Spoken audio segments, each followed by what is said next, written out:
Okay, Rabosai, before I start the share, I just have to share something that happened to me yesterday. It's above and beyond, but you know how it goes. Actually, I have two stories above and beyond. One I'm going to save for a different opportunity. With the Sefer, we had an ace awesome. That's I'm not going to put down now. But I was davening Mariv last night. I give Mishlei Shir on Tuesdays. So right before the shir, I was davening Mariv, and I had to use the restroom. I came back. They were like just starting Shmoneh Esreh, and there was somebody wearing very chashuv clothing. And if I told you how chashuv was, like, it's from the most chashuv clothing that possibly a person could ever wear. You know. What's more chashuv than hand jacket? More chashuv than hand jacket, even, and more chashuv than a frock, even. Can you believe that? You know? So anyway, I'm standing next to this person and davening Shmoneh Esreh, and suddenly after like 2 minutes, the guy goes like this to me. He just shoves me. And I'm like, and then I realized he held that I was davening too loud, I wasn't davening loud, I was davening exactly the same as him. I was just saying, like, you have to hear your ears, there's a halacha. Shmoneh, I could barely hear myself. Okay, I continued davening, and he goes, no! Anyway, so I got really upset, and I'm thinking, like, what should I do? Maybe I should push him. But I realized it has nothing to do with this person. This person is shliach.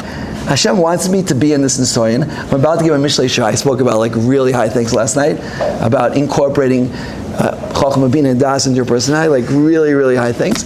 Before you could give such a shir, let's see, like, you could put your money where your mouth is. I decided, like, it's nothing. I'm just going to continue. I'm going to forget about it. And I finished davening Shmoneh Esreh. It was gone. But this battle, right? What? He didn't push me again. No. I mean, I started davening very, very quietly. Like, I didn't share. I was Yotzi.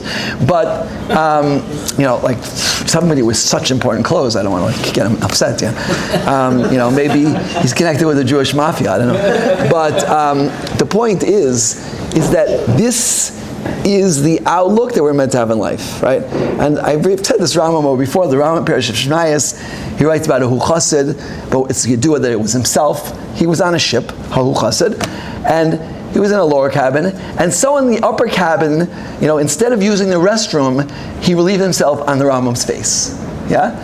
And the Rambam writes, this was the happiest moment of my life, right? Why? Because at that moment, I realized, it doesn't matter. There's no people. It's only me and Hashem. And if this is happening to me, it's in a soyin. Hashem says to me, like, the Rambam was someone very, very big. Rav Don Segel once said, a guy davened for the year Shemayim with the Rambam, and his tefillah was answered. And he just sat under the table for a week. Like, he just couldn't deal with the amount of year that, and you receive the Sefer Rambam, like, it's unbelievable how a person could write such a thing, right? And he needed a nisayon. You need a nisayon. We have nisyonos, they have nothing to do with the other person at all. And the reaction is, I can't say when I'm davening Shmoneh Esreh, maybe you can think it, but that is the right reaction that we're meant to have. And there's another story about my Sefer T'kan Shavim. That's also quite an amazing story, but I want to say this year, and I'll wait until the story is finished. It's not quite over yet. It just gets getting more and more interesting.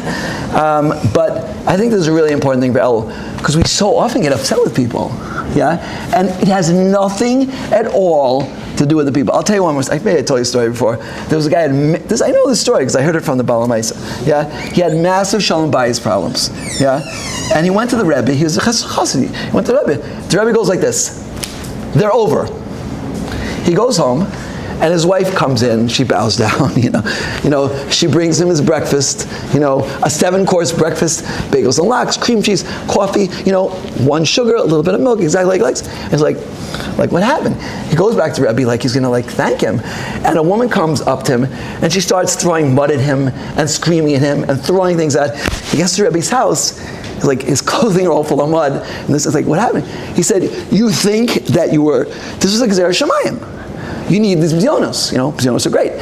It's either going to come in the private of your home or somebody else, right?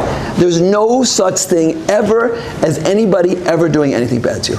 It doesn't happen, yeah? And if you have any suffix, listen, I'll show you some for Shagra. It's a really important Gra. I found it by accident, yeah? Rav Gershon Edelstein said it to me tens of times. But the Gra says, like this, it's in Yud Aleph Yud Tes and Mishlei, which this Sefer Reb Brother said, if you don't learn it, then you have no chance to overcome the Yetzer Hara. He says like this, the Pasuk says, Kain tzedakah l'chaim, u'mar defra l'moso. Tzedakah is a base for life, and somebody who chases after evil will die. Says the Gra, u'mar defra l'kolomar, shirot efacha roim m'sayin osam, it's going to kill him. It says, because the li'anir daf, that doesn't make a difference. The person who's being pursued, it's absolutely no difference. Shabi shluch l'makam. V'imlu yaseh, yaseh al di'acher. Rakulamoso, shu oser avira. Yeah? The person, it's a gross saying, the near daf, it doesn't make a difference. It's going to happen to you anyway. If it doesn't happen to you with, somebody was going to push me, you know. Hashem sent me somebody really chashuv, so I can, really get upset. But it's going to happen for sure. Yeah? And therefore, there's no reason at all ever to get upset. Now, if you think I live my life like that, just ask my wife. But the point is that it's really something to work on. And like in the past 24 hours, I got so many examples of it. Like, it really must be something which is, it just changes your life also. Because like so much of our emotions are built on like what other people do, what other people say, what this one does, what that one does, even your spouse, you know? Rav Shlomo Zalman Auerbach said the reason he had such good shalom bayis, when he spoke to his wife, he was speaking to the Shekhinah. And it's true. Women are midas hamalchus, and Hashem sends you messages through your wife. You know? So this is something really to keep in mind. Hashem should help us. And the most important thing is at the moment. You know, when I opened my box of Svarim that I've been waiting for 5 years to come to Shav and Even Ezer, and I saw it, I just couldn't believe it. I asked them 10 times to do something, and they didn't do it. But it was the most amazing thing that ever happened to me. But that's another show. Okay, let's get started.